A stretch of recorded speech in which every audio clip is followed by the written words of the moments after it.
It's Sunday night, and we are in a study on the doctrine of the devil, but it's actually the doctrine of demons, or the doctrine of daimonion.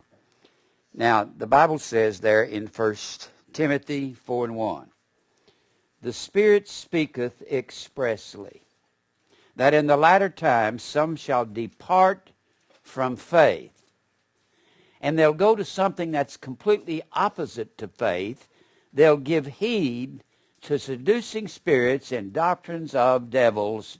And the word devil is the word daimonion, D-A-I-M-O-N-I-O-N. Daimonion is our word demon, and that's the word in the Greek text. You'll either, when you have a translation of the word devil, it'll be one of two words, daimonion or diabolos. Now, we don't believe in demons here. We believe demons are self, because this word daimonion means to distribute fortunes.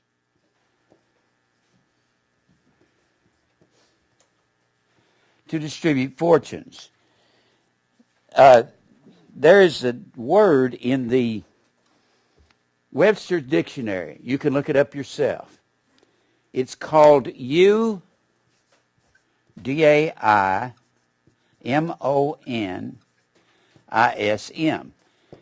It means a well or a good demon. That's what it means. America was founded on this doctrine called eudaimonism. It is the welfare for the most people. This was a doctrine that Thomas Jefferson studied and he believed in. Thomas Jefferson was a heathen. He was a deist. He wasn't a Christian. He said he wasn't a Christian. People try to say, oh, yes, he was. He says from the grave, no, I wasn't.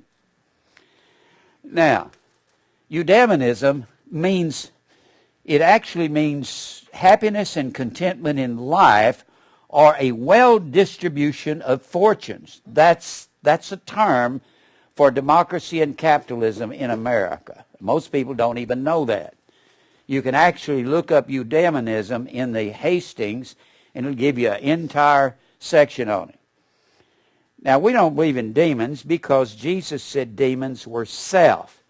Dave asked me this morning, he says, now you've said that daimonion and theos were interchangeable words. They were, because a daimonion was a god, and theos is the Greek word God. Now, they were interchangeable only to the pagans. Only to the pagans.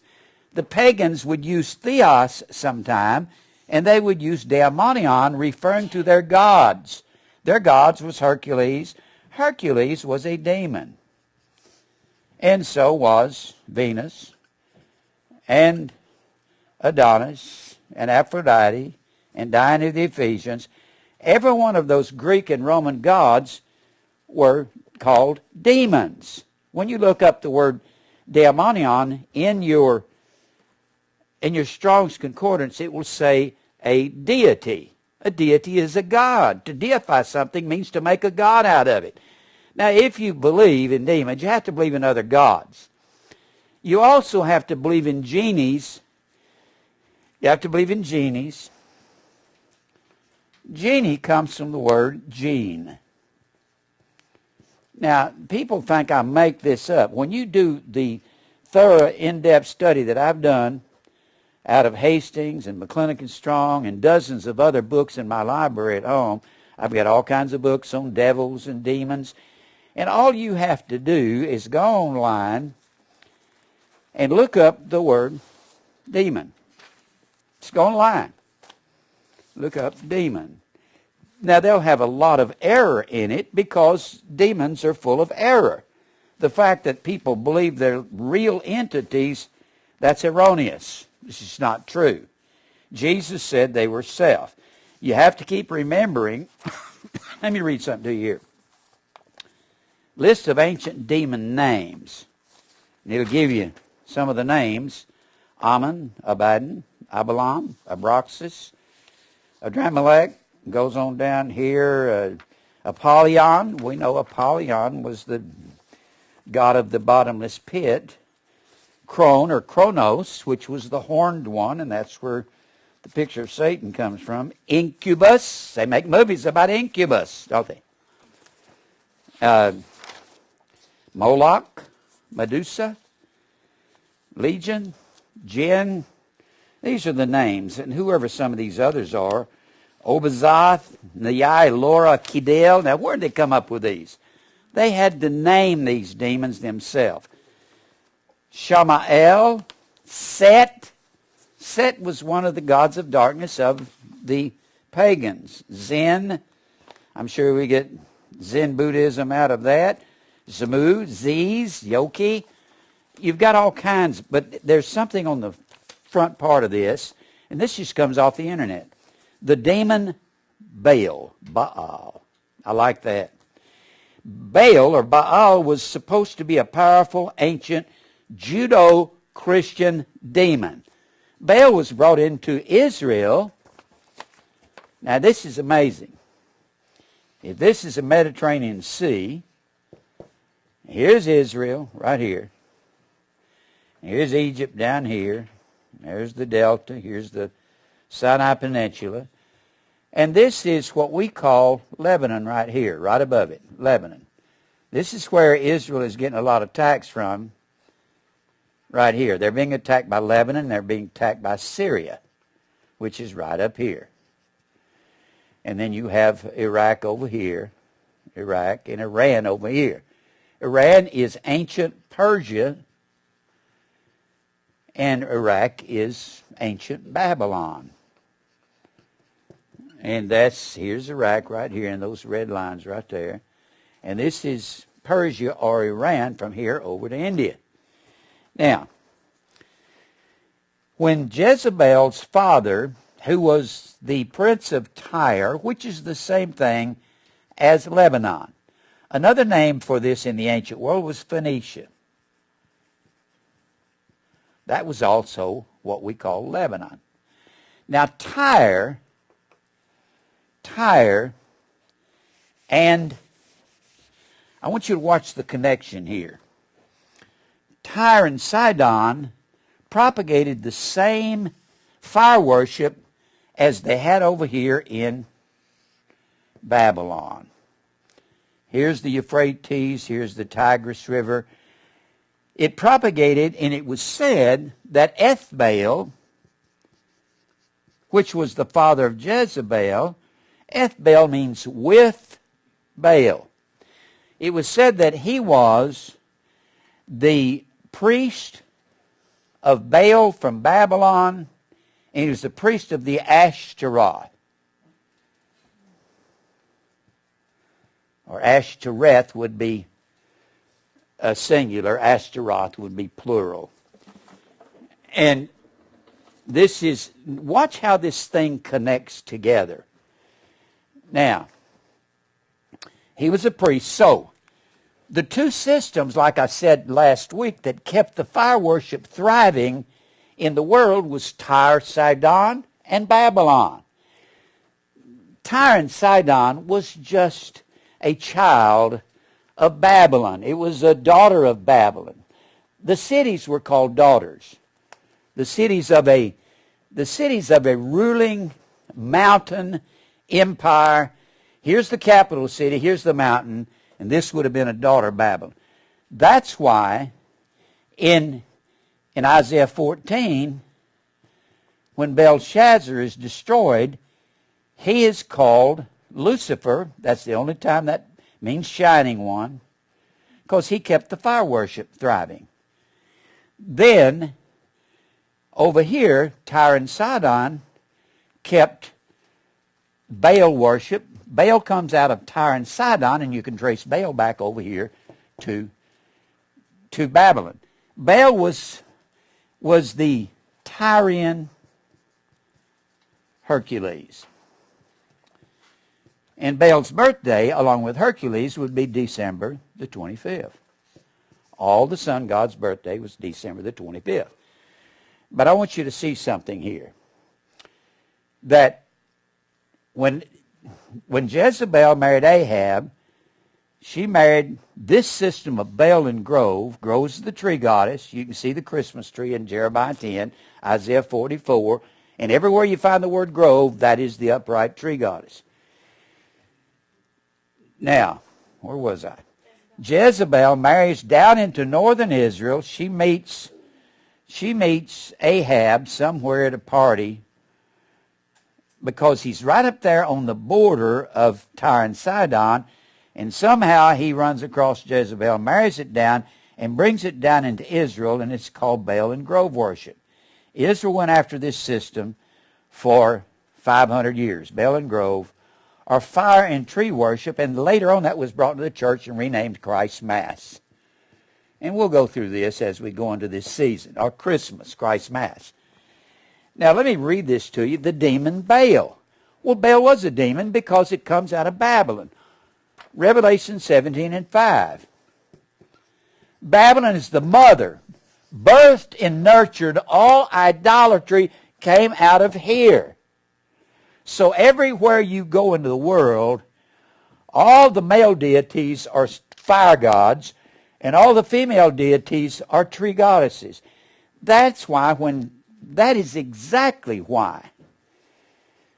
When Elijah faces the priest of Baal on a mountain, up on Mount Carmel up here in northern Israel, he faces off with the priest of Baal, and he says to them, "Let the God that answers by fire," he didn't say it this way, but this is exactly what he meant, "let him be the fire god."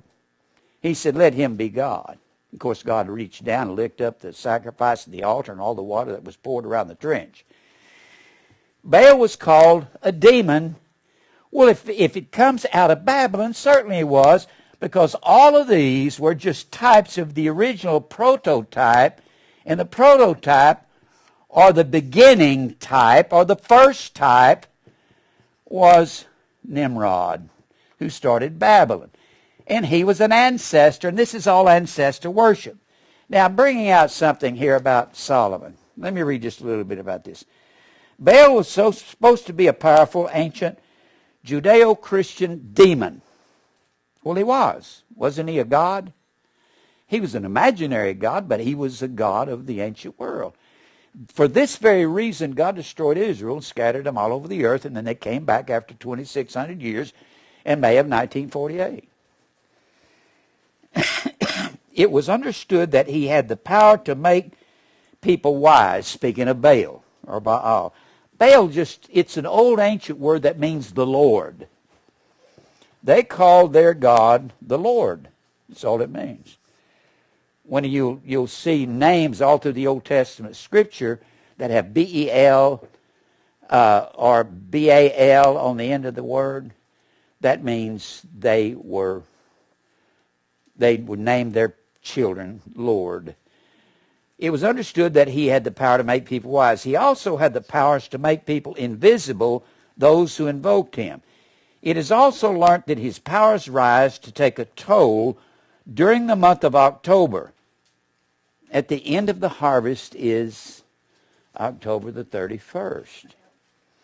Baal is said to have a hoarse and husky voice. He was also said to possess an army of 66 units under his sole command. Going by the early depictions, his appearance was that of a man and an animal combination. I could go into that, but I won't do that right now. That's like going along with shape-shifting, changing yourself into an animal. It goes along with the cherubim of the Assyrians. Remember that? Now, I want to read something to you about. I have gone online, and I went online some time ago, and I've read and I've understood this for a long time, that Solomon, when you go into Islam, Solomon is one of the main characters in the Islamic religion and faith. He was considered one of the great prophets of the ancient world. And let me show you where the tie and the connection comes from. It was said that Solomon was master of the demons by the Jews. Now remember, daimonion means to distribute fortunes. Now, the Islamic people say that Solomon was master of the genies. Jews say Solomon was master of the demons. What the Jews called demons, the Arabs called genies. Genie comes from gene. And you get wishes from a genie, and a genie distributes fortunes. Now, I've gone online and I've just looked up some things. Sometime back, I went online and I looked up Solomon, the relationship of King Solomon and the genies. And this afternoon I thought, well, I don't think I've looked up Solomon and the demons online. So I looked up Solomon and the demons. And I'd come up with all this information of Solomon and the demons. Let me see what I can read here to you. Solomon and the demons. I've got some stuff I want to read, but I don't want to read all these long ones. Okay. This is written by Solomon and the demons. This is written by a Roman Catholic. Catholicism comes out of Babylonianism. So that would be a good place to start. The author of this is Nazumel. He says, I like non-canonical Christian folklore, meaning folklore that's not in the Old or New Testament. Growing up as I did in a Catholic family, Bible stories never felt like myth in the same way, say, stories about Roman and Greek or Hindu pantheons. A pantheon meant the pantheon of the gods was a temple that had all the gods in it, like in Greece they had a pantheon, and that you've seen the pictures of the pantheon in Greece. That's where all the gods lived. They lived on the mountain in the pantheon. Pantheon meant pan, means all of the gods. In fact, that roof that you see in the Vatican when the Pope sits at the Christmas Eve Mass, that roof that's in there, that's being held up by those swirling trees, that roof come out of the pantheon of the gods in Greece, in St. Peter's Basilica. Now, let me just read a couple things here. He says, the Bible stories felt more like history. They are the stories I grew up with stories. I've always known from the inside I didn't always appreciate the universe explaining myth-making capacity of the Judeo-Christian tradition in the same way I appreciate it in traditions. Notice he's using this word tradition. That means something that has no foundation in truth, that I didn't grow up in. Stories and tidbits like 6-foot Jesus and a very old Irish story, Moses and the origin of leprechauns. Notice they put leprechauns in here. Notice all of the interchanging of words. The story that I retell below of King Solomon and the demon Ephippas, Ephippas, with a bit of backstory, is originally from the Testament of Solomon out of the pseudepigrapha. I've got the pseudepigrapha in my library at home, all these different books. The text, which describes in the first person how King Solomon gained power over demons and forced them to build the temple. Now that's what all these writers will tell you, that Solomon forced 72 demons to build the temple of God. Now, where in the world would that come from? I'll tell you what let's do. Let's look at the Bible and see where we might be able to tell. Go over to 1 Kings. 1 Kings. You have to read in between the lines to see where all of this imagination comes from. It is imagination. Demons are man's imagination. Let's go to 1 Kings, and let's go back to the beginning of the book so we can see. Now, God has come to Solomon Solomon is made king in the first chapter of this book. David sets up Solomon king, and then he dies. The Bible says that David said, I go the way of all the earth. I'm leaving this world. And then this is right after the death of David. And Solomon prays his prayer right before this. Look at the prayer he prays. In verse 29 of chapter 4. And God gave Solomon wisdom and understanding exceeding much, and largeness of heart, even as the sand that is on the seashore. I've got to read something else before I read this. I'm sorry, I've got to back up to the 3rd chapter. The Lord comes to Solomon and says, ask me anything you want, and I'll give it to you. And here's Solomon's words. Well, let me go ahead and read this whole prayer that Solomon prays. Verse 5 of chapter 3. In Gibeon, the Lord appeared to Solomon in a dream by night, and God said, ask what I will give you, Solomon. He's truly one of the wisest of men. Solomon wrote, Proverbs, Ecclesiastes, and the Song of Solomon. The Song of Solomon is about Christ in the church. It's about a man and his wife, but mainly Christ in the church. He wrote that when he was young.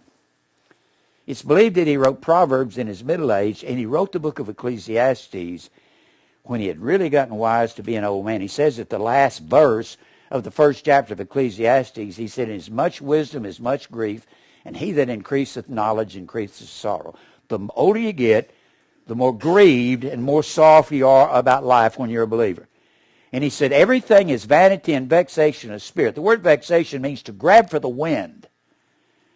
Now, here's what he asked God.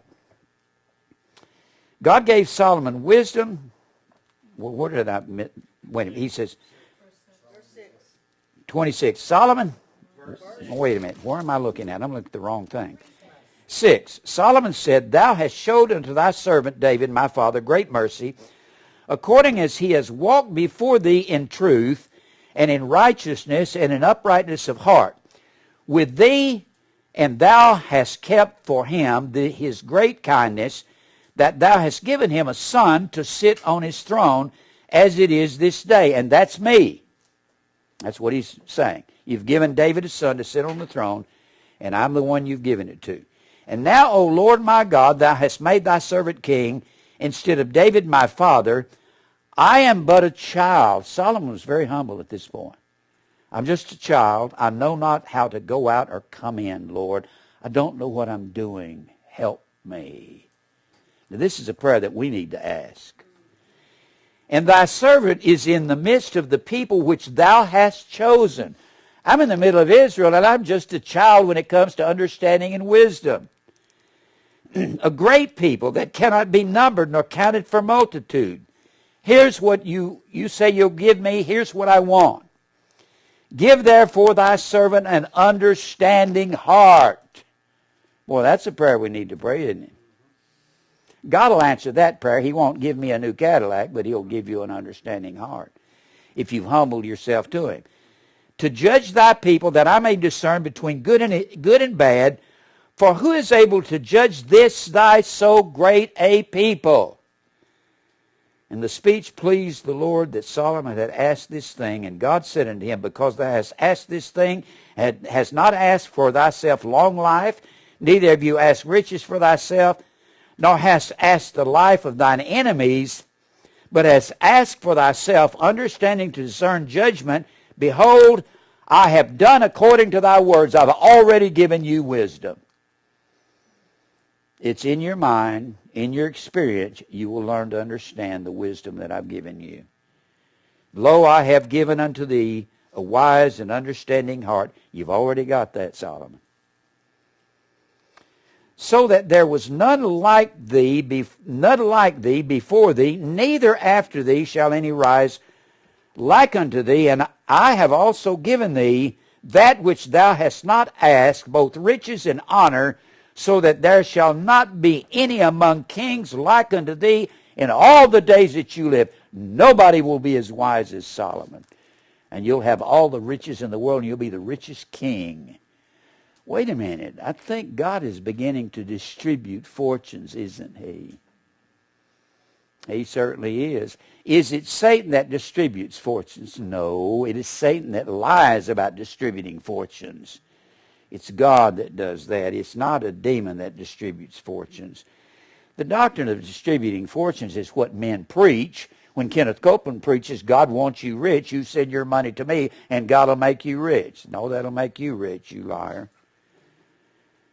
And if thou wilt walk in my ways to keep my statutes and my commandments as thy father David did walk, when I will lengthen thy days.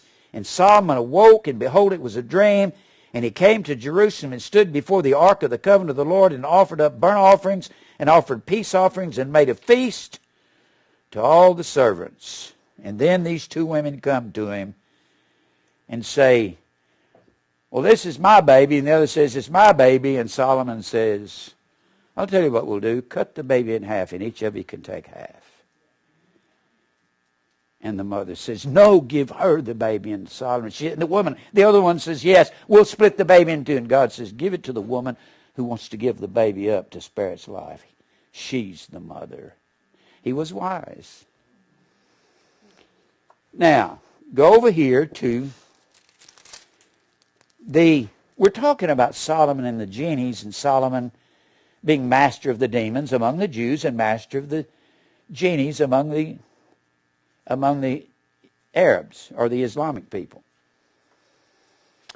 Chapter 4, verse 29. And God gave Solomon wisdom and understanding exceeding much, and largeness of heart, even as the sand that is on the seashore. And Solomon's wisdom excelled the wisdom of all the children of the east country, and all the wisdom of Egypt. And he was wiser than all the men, than Ethan, the Ezrahite, and Heman, and Calcol, and Darda, and the sons of Mahol. And his fame was all over the nations round about. And he spake 3,000 proverbs, and his songs were 1,005. So he had a lot of proverbs that's not printed. And he spake of trees, from the cedar tree that is in Lebanon. Now that's where he's going to get his... Remember, they said Solomon employed 72 demons to build the temple in Israel. Who did he employ to do that? You've heard of the cedars of Lebanon. They got their trees from Lebanon. What was in Lebanon? Fire worship, tree worship. How about, what if I said demons were in Lebanon? Not what churches call demons. Let's continue reading here. He spake of the trees of the cedar tree that is in Lebanon, even unto the hyssop that springeth out of the wall. He spake also of beasts and of fowl and of creeping things and of fishes. And there came of all people to hear the wisdom of Solomon from all the kings of the earth, which had heard his wisdom. Now read chapter 5, verse 1. And Hiram, king of Tyre. Hiram, king of Tyre. Now Hiram is a central character in the Masonic Lodge. You know that, don't you? He is the chief architect of Masonry. Well, Hiram wasn't a Christian. Solomon was hiring Hiram to build the temple. In all probability, where they come up with this, Solomon employed 72 demons to build the temple. That was fire worship up there in Tyre, and he recruited men to cut trees out of Lebanon to bring them down to build the temple in Jerusalem, and employed these demons, these evil men, these fire worshippers. Look. And Hiram, king of Tyre, sent his servants unto Solomon, for he had heard they had anointed him king in the room of his father. For Hiram was ever a lover of David, but he was a fire worshipper. He was a nice neighbor next door. And Solomon sent to Hiram, saying, Thou knowest how that David my father could not build an house unto the name of the Lord, because he was a bloody man, a man of war. That's why God said, David, you can't build it. Your son Solomon will build the temple. And we're going into the building of the temple at this point. And God's given the commission to build the temple, and guess who's going to help do this? The Tyrian workmen, where the demon system is thriving, alive, and well. And when you go into all of this mythology, it will tell you, did Solomon build the original temple by enslaving demons? I believe this is exactly where they got it. Now, let me continue reading here. What verse was I in? 3. Thou knowest how that David my father could not build a house unto the name of the Lord his God for wars, which was about him on every side. In 2 Samuel 7 and 5, God, we'll look over there. 2 Samuel. 2 Samuel 7. Look at 4.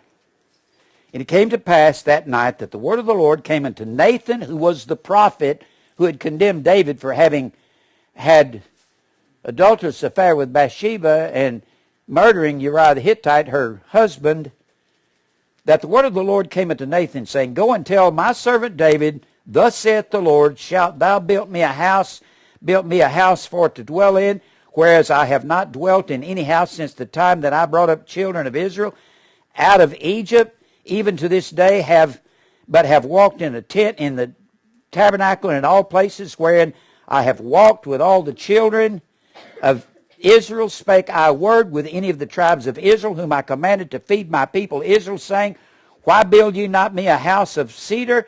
Now therefore, so shalt thou say unto my servant David, Thus saith the Lord of hosts, I took thee from the sheepcote, you were a shepherd. I called you in by Samuel in the 16th chapter of 1 Samuel. From following the sheep to be ruler over my people, over Israel, I was with thee whithersoever thou wentest, and have cut off all mine enemies out of thy sight, and have made thee a great name, like unto the name of the great men that are in the earth. Moreover, I will appoint a place for my people Israel, and will plant them, and they may dwell in a place of their own, and have no more, neither shall the children of wickedness afflict them any more as before time. And as since that time I commanded judges to be over my people Israel, and have caused thee to rest all thine enemies. Also the Lord telleth thee that he will make thee an house, and when thy days be fulfilled, and thou shalt sleep with thy fathers, I will set up thy seed after thee, which will be Solomon, which shall proceed out of thy bowels, and I will establish this kingdom.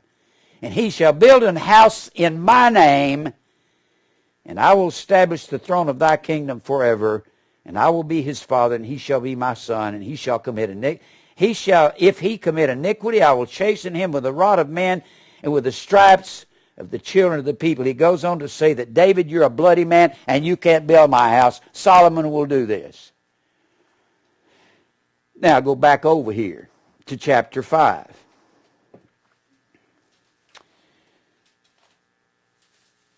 What verse was I in there? 4. But now the Lord my God, this is chapter 5, verse 4, 1 Kings. And now the Lord my God hath given me rest on every side, so that there is neither adversary nor evil occurrent. And behold, I purpose to build an house unto the name of the Lord my God, as the Lord spake unto David my father, saying, Thy son, whom I will set upon the throne in thy room, he shall build an house unto my name. He's going to build a house, and it's going to be the temple, and it's going to be an exact replica of the tabernacle out in the wilderness, and that temple is us now. Now therefore I command thou that thou hew me clear trees of Lebanon, of Tyre. That's where they're going to come from. And my servants shall be with thy servants. Unto thee will I give hire for thy servants, according to all that thou shalt appoint. I'll have you hire men of Tyre. I believe this is where they've twisted these verses and they've twisted history and said that 72 demons, since it was a seat of fire worship, built the temple of God in Jerusalem. Now you've got all this mythology mixed up with biblical history, and people don't even know where it came from. The fire worship started in Babylon. That's the mother of all idolatry, and that's where demons were born.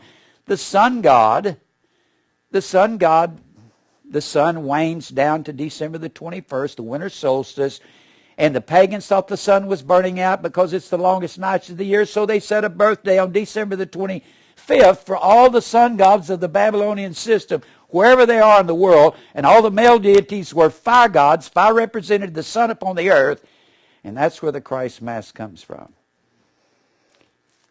So he goes on to say, I will give hire for thy servants according to all that thou shalt appoint. This is in verse 6. For thou knowest that there is not among us any that can skill to hew timber. We don't have any good skilled men to hew timber to build the temple of God. So we're going to hire these demons, these fire worshipers out of Tyre. It's amazing how you can go in here on the internet, Solomon and the demons. Did King Solomon build the original temple by enslaving demons? This is just nothing but a convolution of the truth of the Bible. This goes into the jinn, King Solomon and demons here. He talks about Asmodeus, which is a demon that Solomon employed to build the temple. It's ridiculous. All the things that they're saying. All of this is just stuff I pulled off. You can get this off the internet, or you can get it out of books. You can get it out of the pseudepigrapha. Well, let's continue reading here. Verse 7. And it came to pass when Hiram heard the words of Solomon. Hiram is the king of Tyre, one of the headquarters for fire worship. Two men equated with Satan himself, the prince of Tyre in Ezekiel 28, and Belshazzar, the king of Babylon, in Isaiah 14, and Belshazzar is called Lucifer, the shining one. Amazing, isn't it? What's really amazing, give me another pen here, I think that is about out. This same system, when Cyrus conquered Babylon, and Cyrus is the king of Persia, or we'd call it Iran, and he comes over here and diverts the Euphrates River out into the Arabian desert. Babylon had walls that were nearly 400 feet high, and they had dug them like 375 to 400 feet deep for the river to run around, and they ran the river, the Euphrates River, around and through Babylon. Babylon was built on sand. Remember the man that built his house? They had a 7-tier bridge that went across. You could walk across to this side of Babylon. And they said, we can't be conquered. We got all this river flowing around us. And we got it flowing through us. And Cyrus diverts the river, goes upstream, diverts it out into the desert, and he marches down the riverbed, comes up to these 2-leaf gates, marches in. There's Belshazzar, Lucifer, parting with the vessels of the house of the Lord that had been carried away about 140 years before by Nebuchadnezzar. Let me finish reading this. And Hiram sent to Solomon, saying, well, let me read 7 again. And it came to pass when Hiram heard the words of Solomon that he rejoiced greatly and said, blessed be the Lord this day, which hath given unto David a wise son over his great people. And Hiram sent to Solomon, saying, I have considered the things which thou sendest me for. I will do all thy desire concerning timber of cedar. This is a fire worshiper or a demon worshiper that's going to hew timbers, because Israel didn't have workmen they didn't have men that were skilled enough in it. So they're going to have demons do this. Demons are not real. They're just self. And the head of the demon worship was Babylon, Tyre. The two systems. And I started to say what's amazing. When Cyrus comes down the river, when he comes in and conquers Babylon, he throws out the Chaldean system. The Chaldeans were the magicians of Babylon, or they were the wise men of Babylon, or the Magii, or Magos. Magos is singular, Magi is plural, and that's the wise men. They were the Magi of Babylon, but they had righteous wise men and unrighteous wise men in Babylon. Well, the ones that came to see Jesus were the righteous wise men that studied the stars, and the other unrighteous ones worshiped the stars. So they found their seat, and they relocated in Pergamos. Pergamos is up here on the northwestern end of Turkey. And when you look at Revelation, the 2nd chapter, you can trace. Well, let me go ahead and do this. The chief fire god in Pergamos was Aesculapius.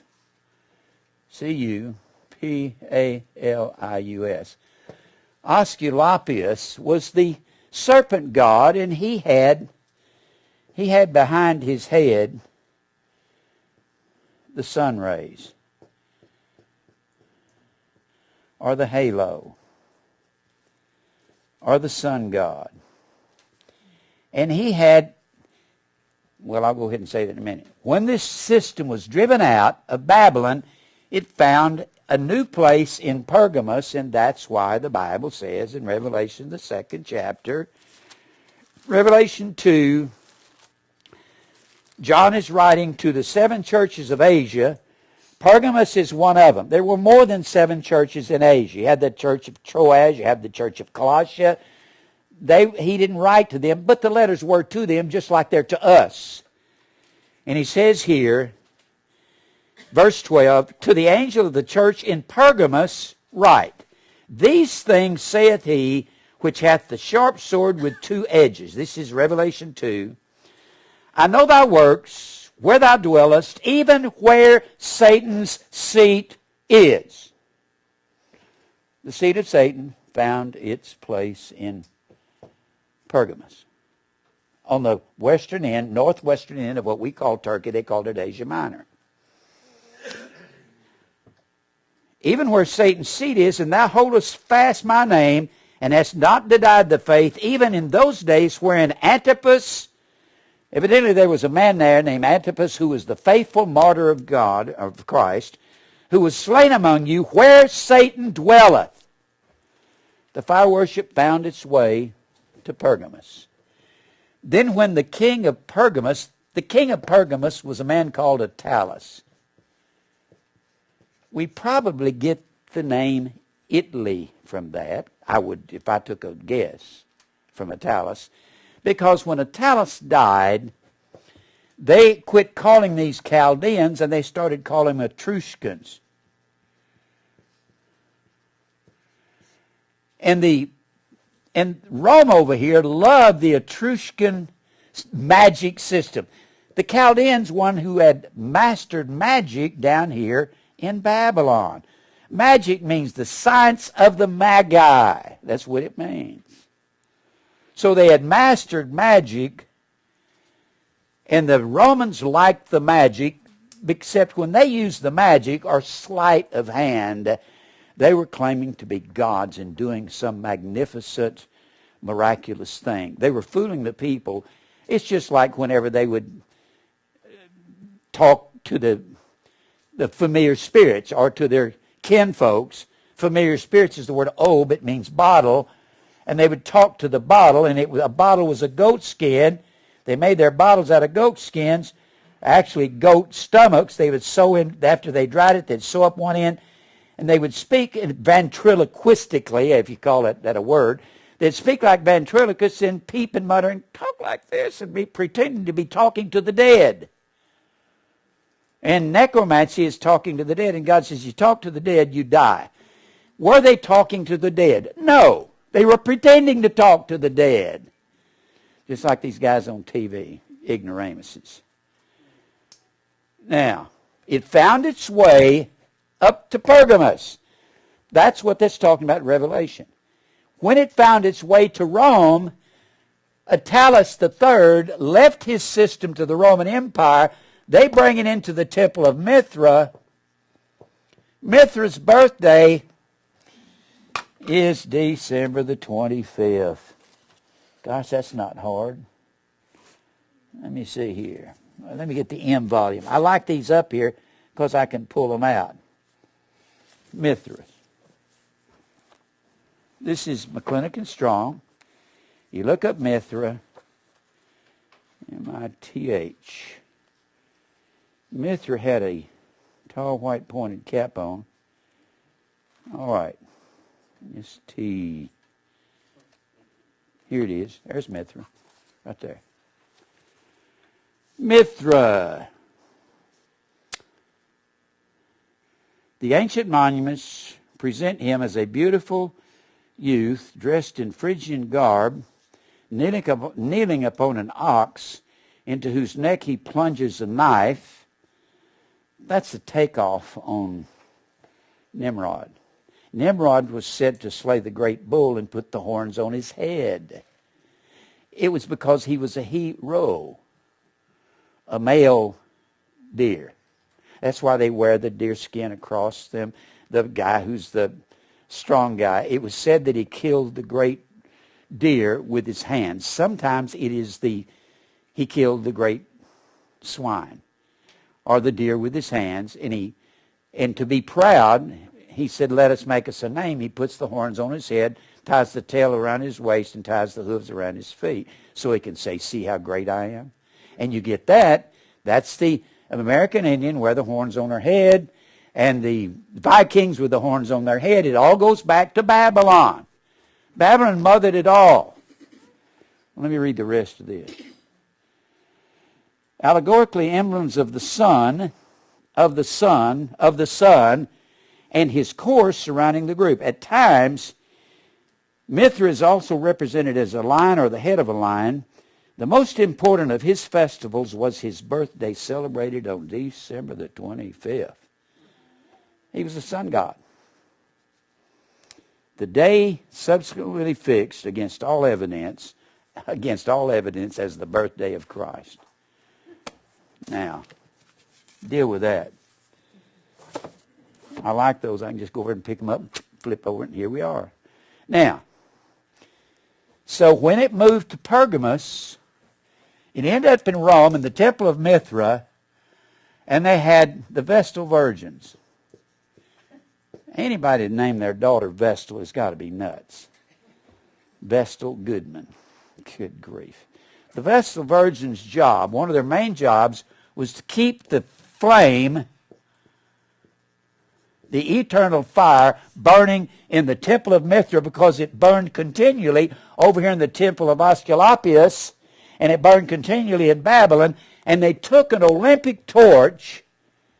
They took a torch and carried it by one man and took the fire out of the temple of Asclepius over here in what we call Turkey or Asia Minor, read it by torch over to Mithra's temple, and they kept the flame burning. And then later on, Roman Catholicism picked it up and brought it to America, and you got an eternal flame burning at the foot of John Kennedy's grave.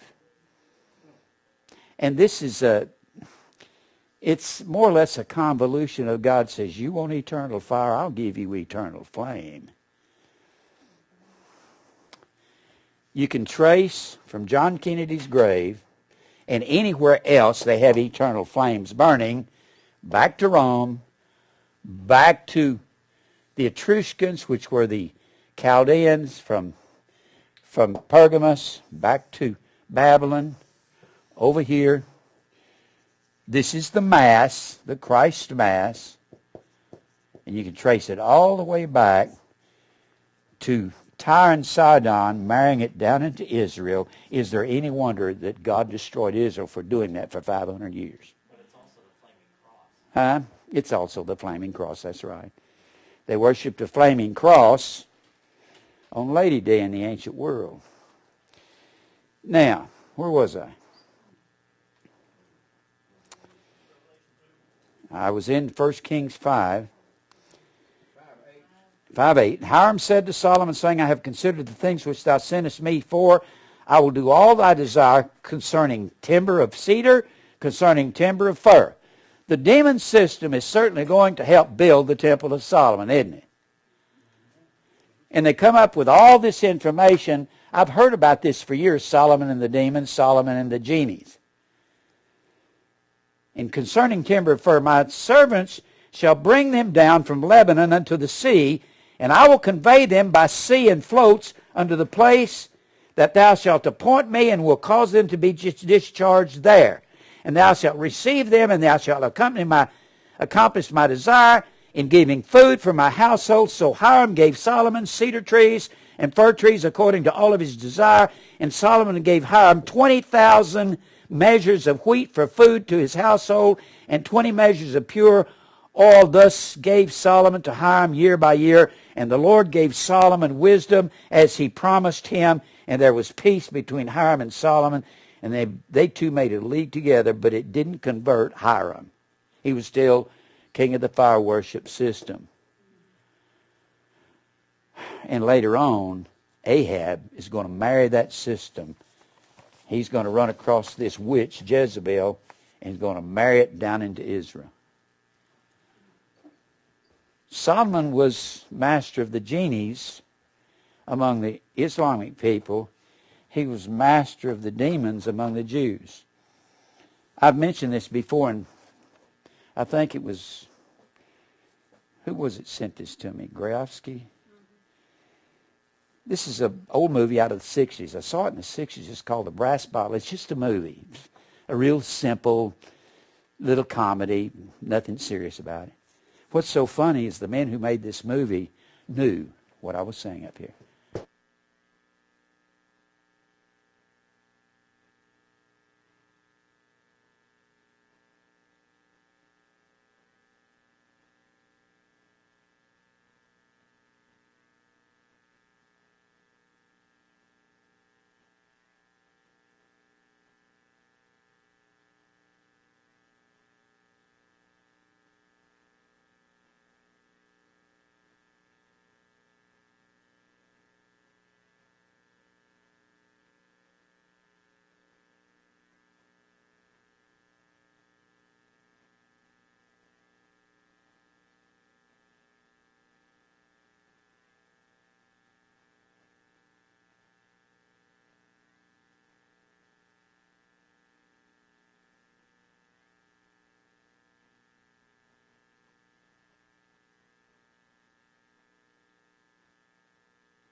Is that on now?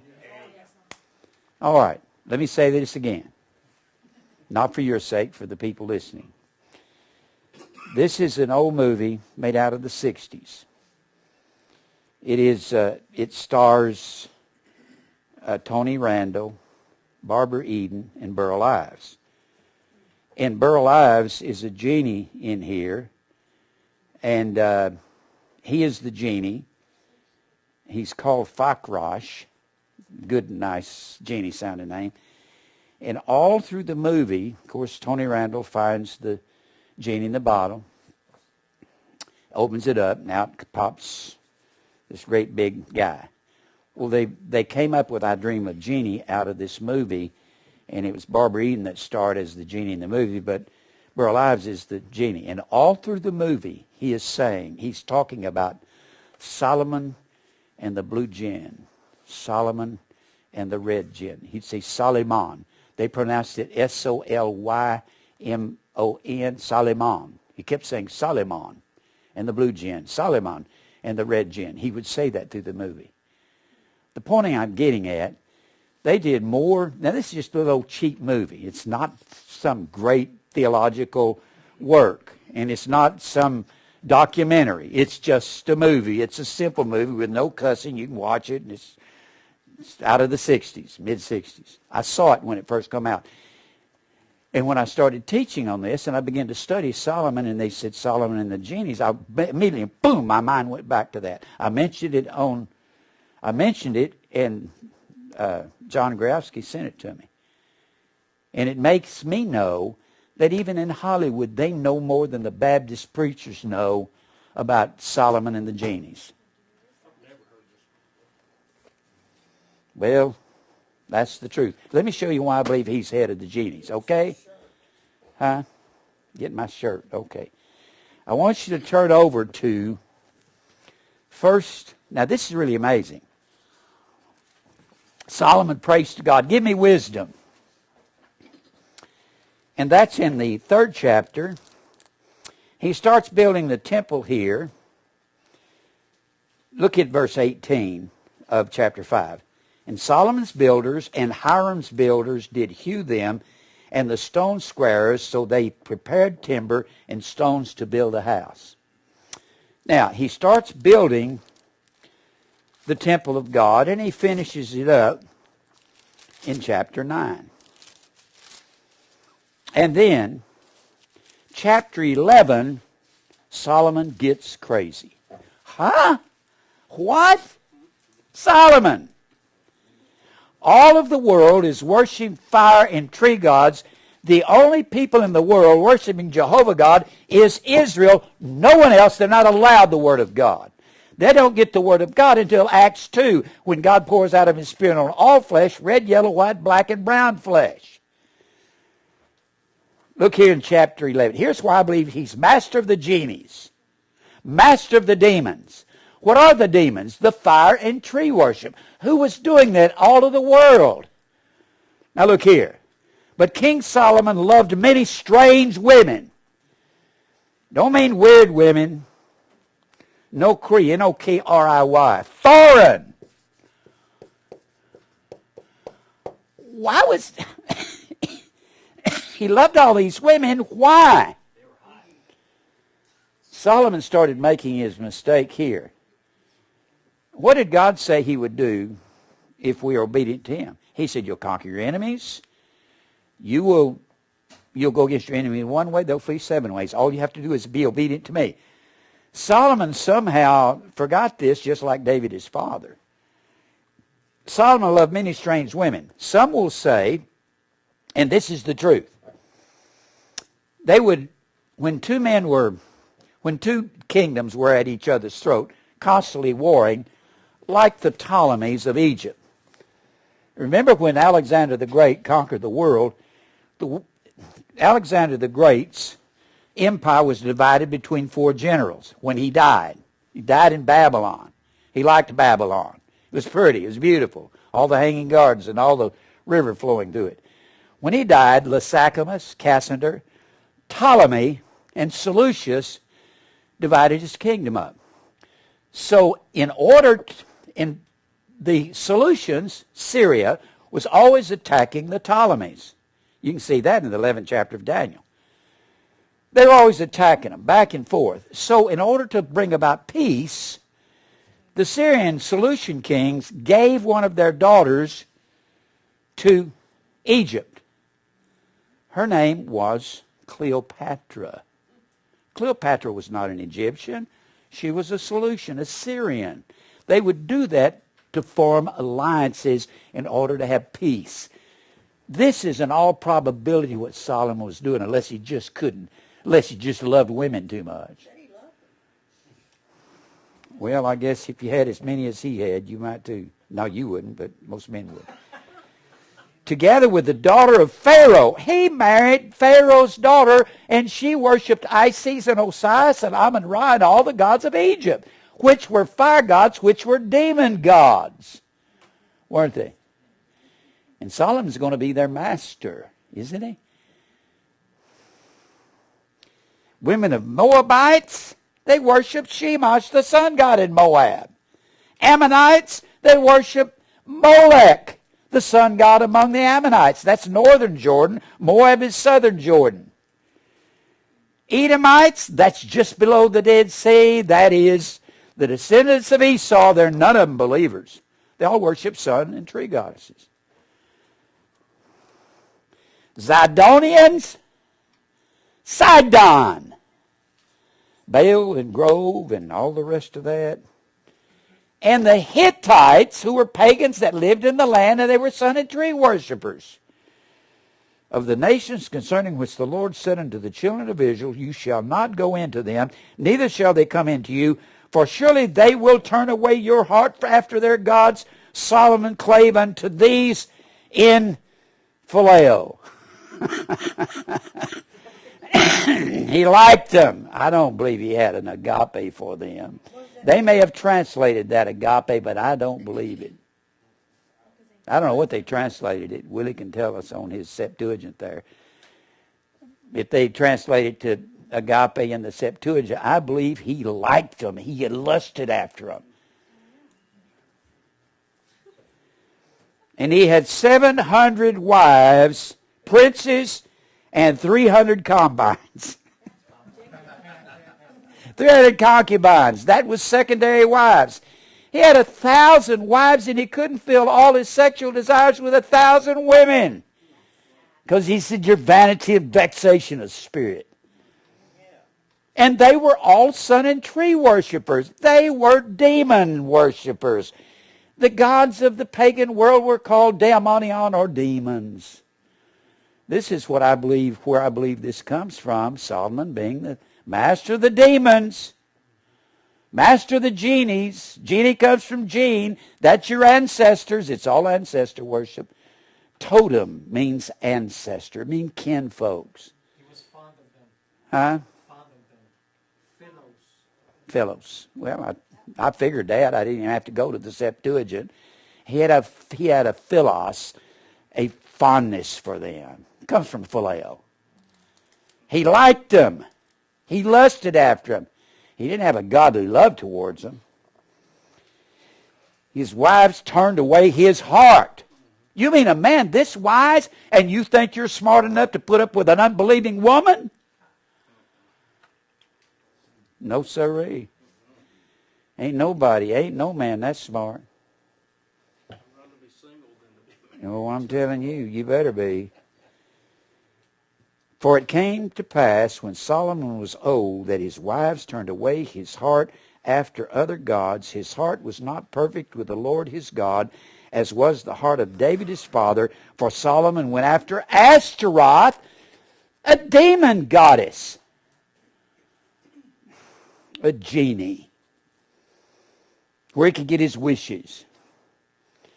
Ashtaroth comes from Aster. Aster is the Greek word star. They were all deified and the stars worked, and that's what they worshipped over here at Babylon. You know what this is? This is just a mixture of demons and Christmas tonight. It's just a cross-section of both of them. For Solomon went after Ashtaroth, the goddess of Sidon. Well, the goddesses of Sidon was groves, was tree goddesses. And after Milcom, the abomination. Milcom is a variation of Malcolm or Molech or Moloch. They're all variations of the same word.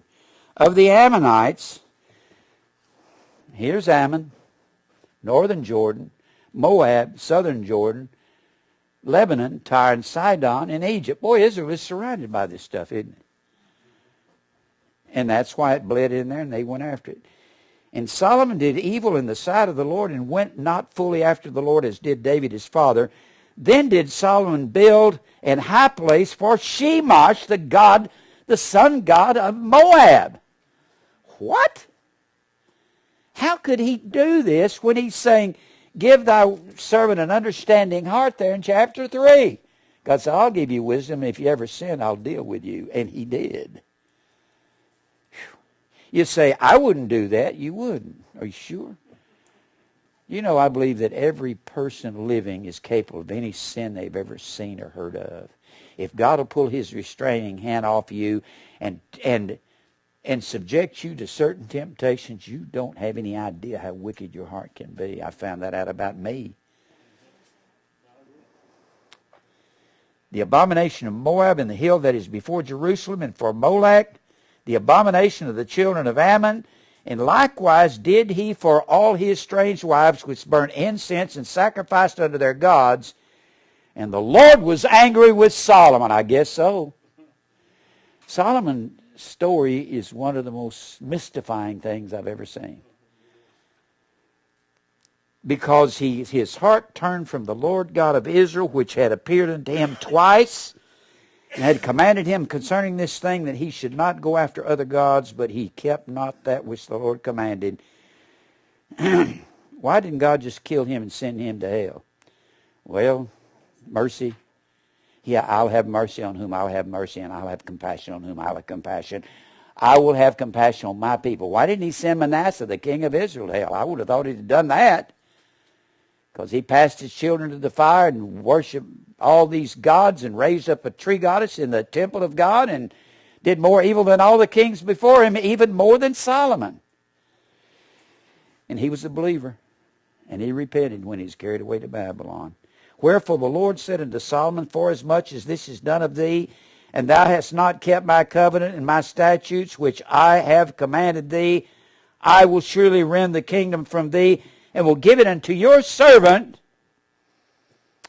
I'm going to take the kingdom away and give it to Joseph. He gives it to Joseph through his second-born son, Ephraim, who commands northern Israel. In the next couple of chapters, when God causes Rehoboam, the son of David, to take some bad advice from his high school buddies, and they say, you tell these people you're king of Israel. When they come to him and said, your father Solomon, he chastised us with stripes. He said, you tell them you'll chastise them with scorpions. What he meant, what was meant by that text was Solomon had taxed the people to death to build the temple. And his buddies came to Rehoboam, the son of Solomon, and said, why don't you just tell him you're king, you're young, and you're the boss now. It don't matter what anybody thinks. And that's what he said to the men of Israel, and the 10 northern tribes took off north under the commanding general Jeroboam. Just because Oboam is the same as Oboam over here, they weren't brothers.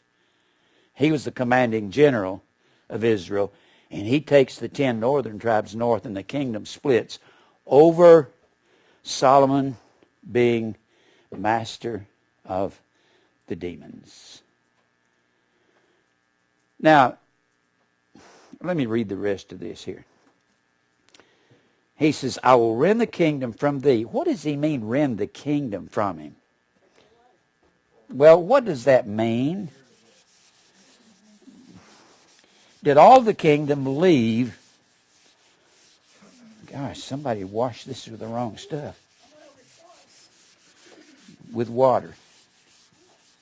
All right. What does he mean, I'll rend the kingdom? Rend. I'm going to take the kingdom away from you. Does he take all the tribes away from Solomon? No. Rend kingdom.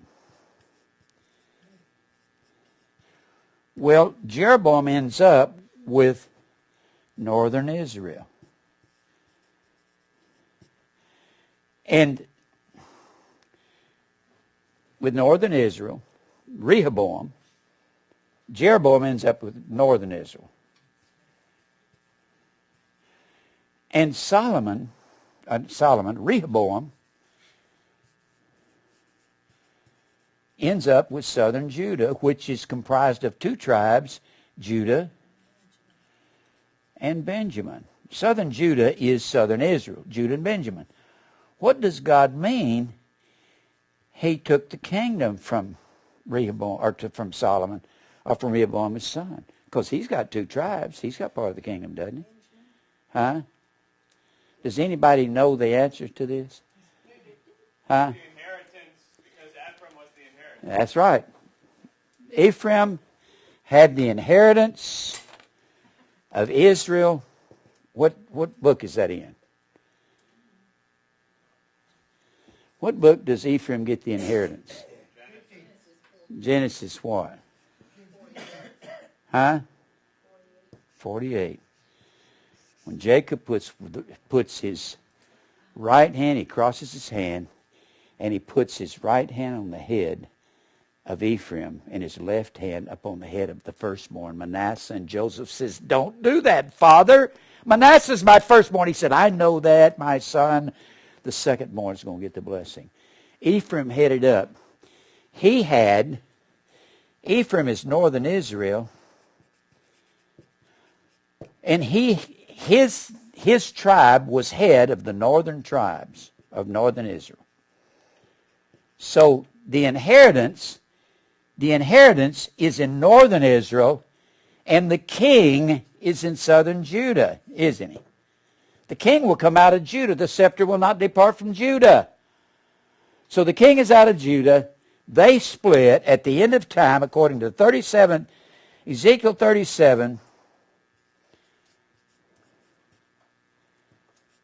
and Isaiah 11, the two nations will become one at the end of time. Well, they are now. So when he says, "I will take the kingdom from you, and I'll give it to your neighbor Jeroboam," the commander. Now, the true lineage of God is David. Saul was of the wrong tribe. He was of the tribe of Benjamin. So God had to put an evil heart in him so he could turn away from him, because it was the people's idea to have a king when Saul came along. And David is the tribe of Judah. Solomon, Rehoboam, Abijah, Asa.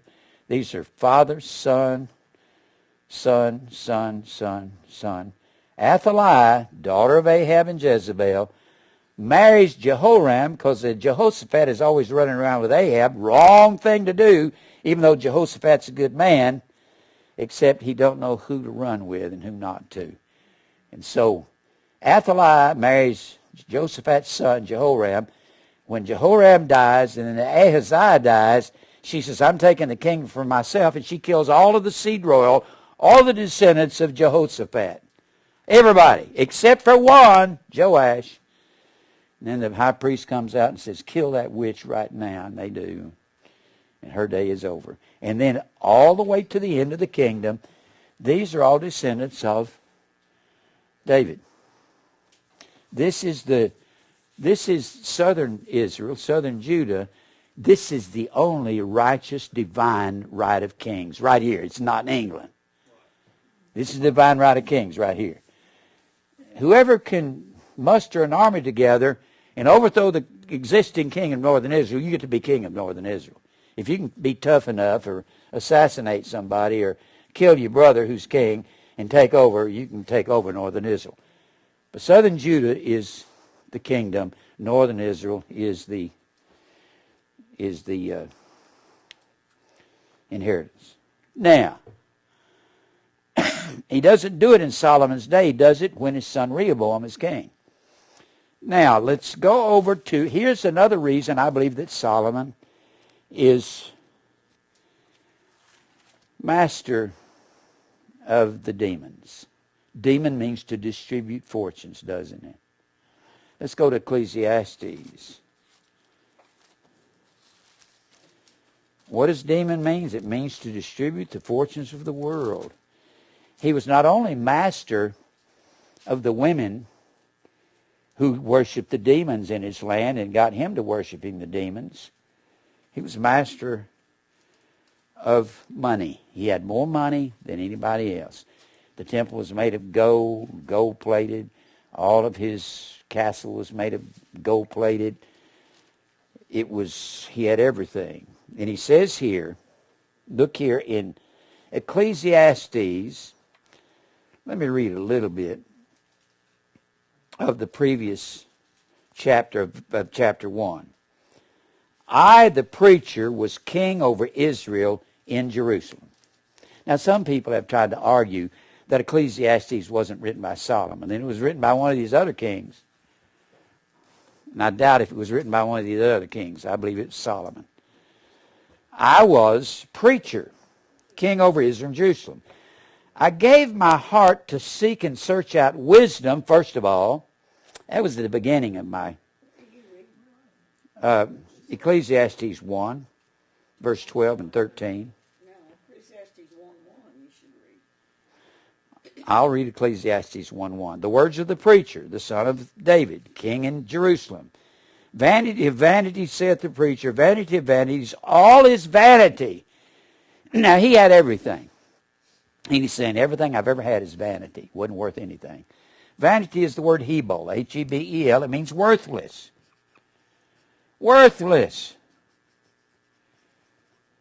It's all worthless. What profit hath a man of all his labor which he taketh under the sun? Under the sun, every time he mentions under the sun, he's talking about where the sun shines on the earth. Of all the things that you're doing on the earth, where's the profit in it? Let me tell you where it is. One generation passeth away, another generation cometh, but the earth abideth forever. And the sun still shines, and the sun also rises. That's what's his name said. Hemingway. Huh?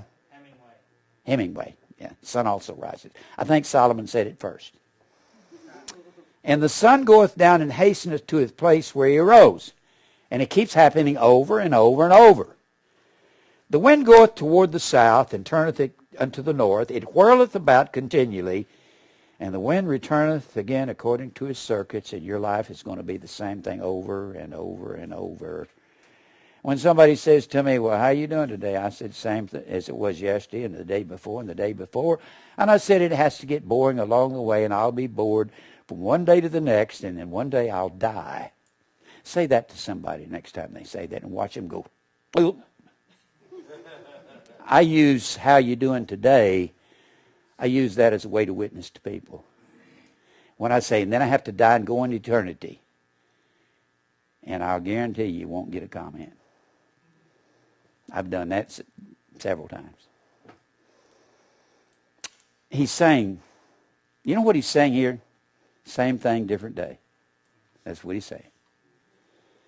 All the rivers run into the sea, yet the sea is not full. Unto their place from whence the rivers come. Thither they return again, and it starts the cycle over and over and over and over. He's saying, what profit is there under the sun when everything just stays the same every day, and you're going to get up tomorrow morning, and you're going to go to work, you're going to take a shower, you're going to do this, do that, and you're going to come home and cook supper and wonder, where am I going as a believer? The world doesn't wonder where they're going. All things are full of labor. He's telling you what you do under the sun in this verse.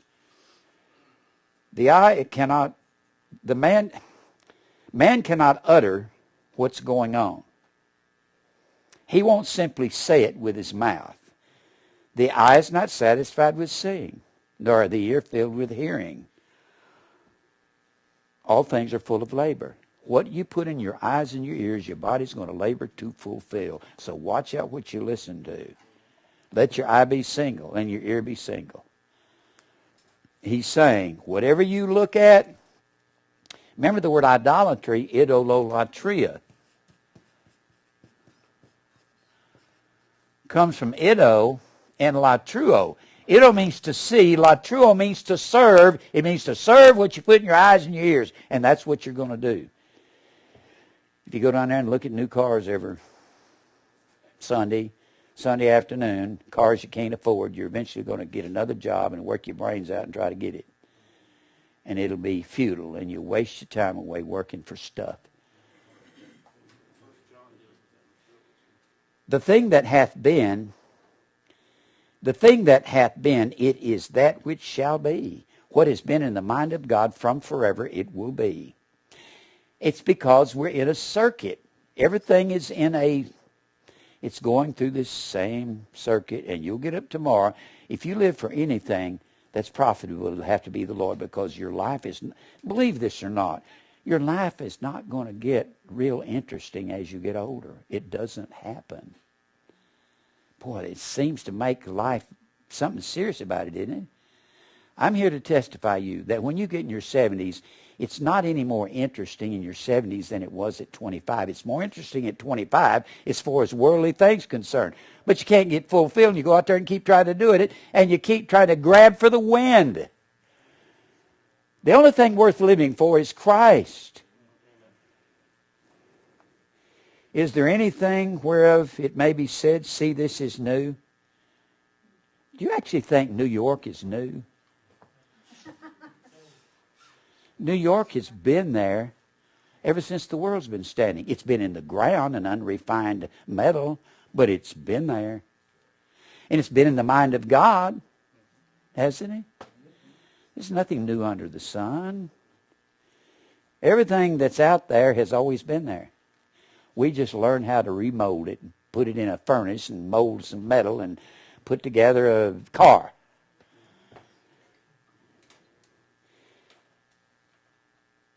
Is there anything whereof it may be said, see, this is new? It hath been already of old time, which was before us. It's just in a circle. It's going in a circle.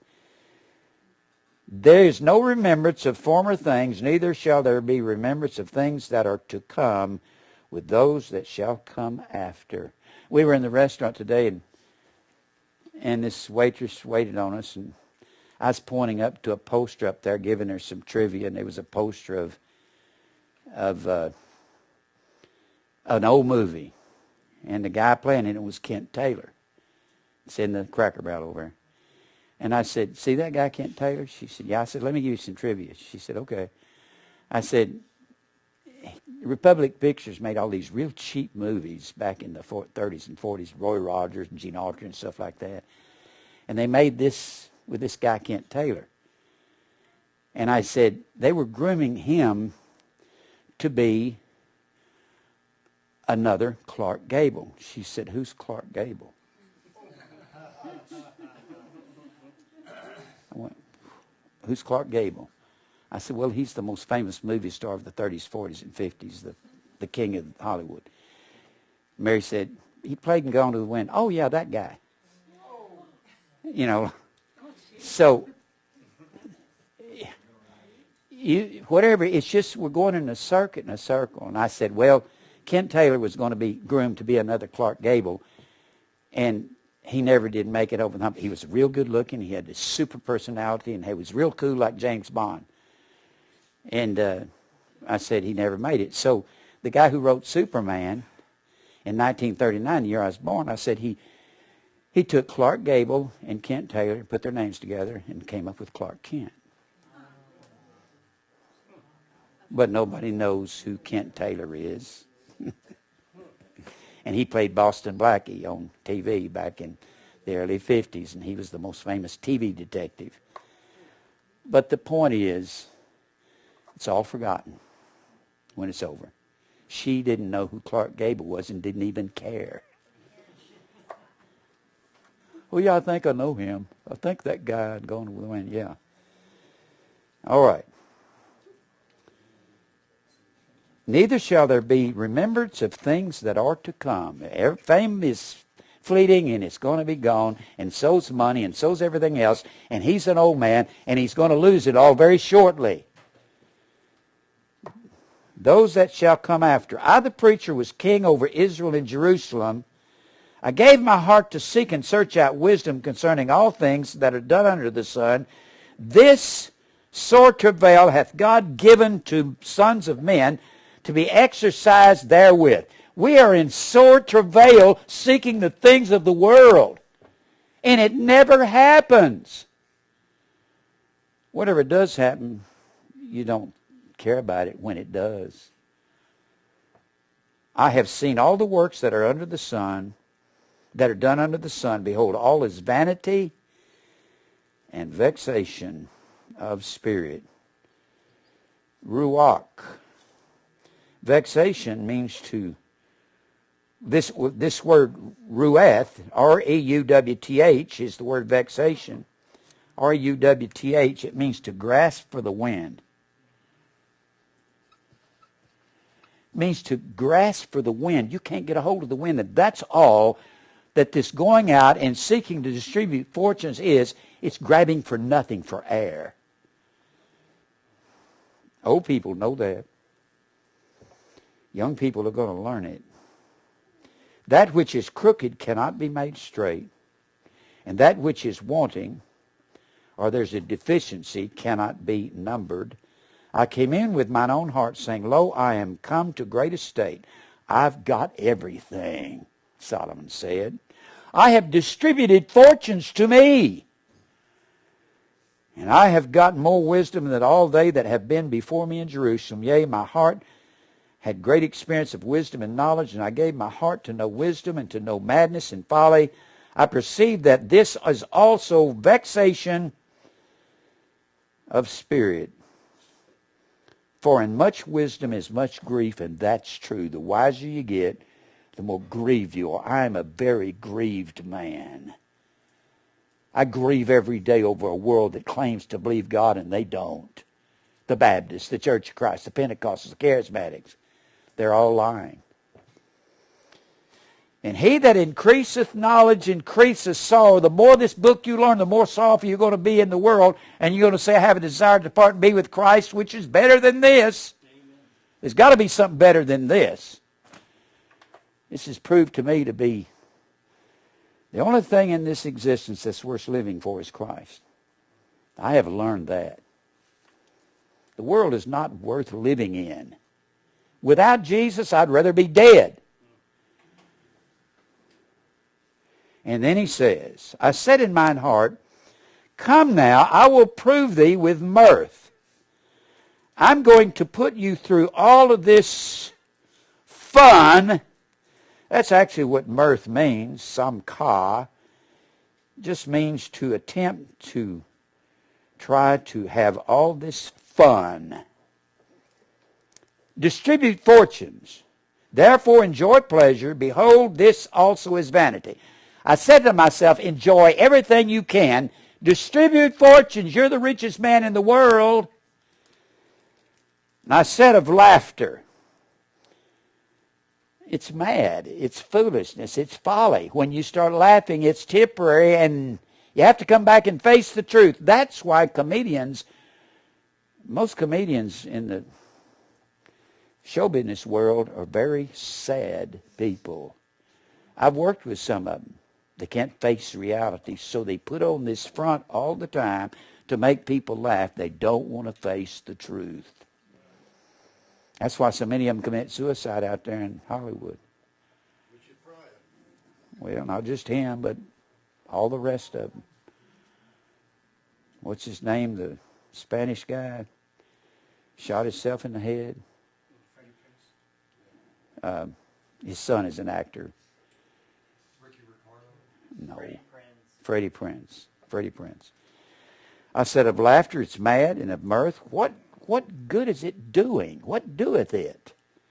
I sought in mine heart to give myself unto wine and drink all I wanted, yet acquainting mine heart with wisdom to lay hold on folly, silliness, foolishness, till I might see what was that good for the sons of men. I wanted to find out what sons of men would be good for them. A man that was born upon the earth, which they should do under the heaven all the days of his life. I made me great works. I distributed great works for myself, all kinds of buildings, beautiful things. I builded me plenty of houses everywhere. I had a summer house, a winter house. I had a vacation home. I did everything I wanted. I planted me vineyards. Can you see why Solomon is master of the demons? The master of distributing fortunes. I made me gardens and orchards, and I planted trees in them of all kind of fruits. I had every kind of fruit you can imagine. I made me pools of water. I had all my swimming pools. I don't know if he had concrete. I'm quite sure he did. Some kind of marble or something. He could afford it. To water therewith the wood that bringeth forth trees. I got me servants and maidens, and had servants born. In my house also I had great possessions of great and small cattle. Above all that were in Jerusalem before me, nobody had more wealth than me and had any reason to be happier than me when it came to worldly wealth. I distributed fortunes. I was master of the demons. I gathered me also silver and gold and peculiar treasures of kings in the provinces. I got me men singers and women singers and the delights of the sons of men, everything that a man liked in the flesh. I got it. As musical instruments and that all of sorts, and I was great and increased more than all that were before me in Jerusalem, and also my wisdom remained with me. And whatsoever mine eyes desired, I didn't keep anything from what I wanted that I looked at. Women, things, stuff, gold, silver, food, anything, I took it. I withheld not my heart from any joy, for my heart rejoiced in all my labor, and this was the portion of my labor. Then I looked at all the works that my hands had wrought, and on the labor that I had labored to do, and behold, everything was vanity and vexation of spirit. If you think you're trying to accomplish something, he's already done it. He's trying to tell us it's worthless. Outside of Christ, there's not anything worth having. I'm here to tell you at 74, the journey's been hard bringing me to this point. I've learned to be content in whatsoever state I'm in. The wiser you get, the more grieved you get, the more sorrowful you get. I'm a wise old man, and I'm grieved, and I'm sorrowful. Wisdom is not something you brag on. You say, it's made me miserable. But this gospel is the most wonderful, miserable thing to live by. Because if you're in the world and you think, I'm going to find happiness with women, money, things, new cars, stuff, you won't.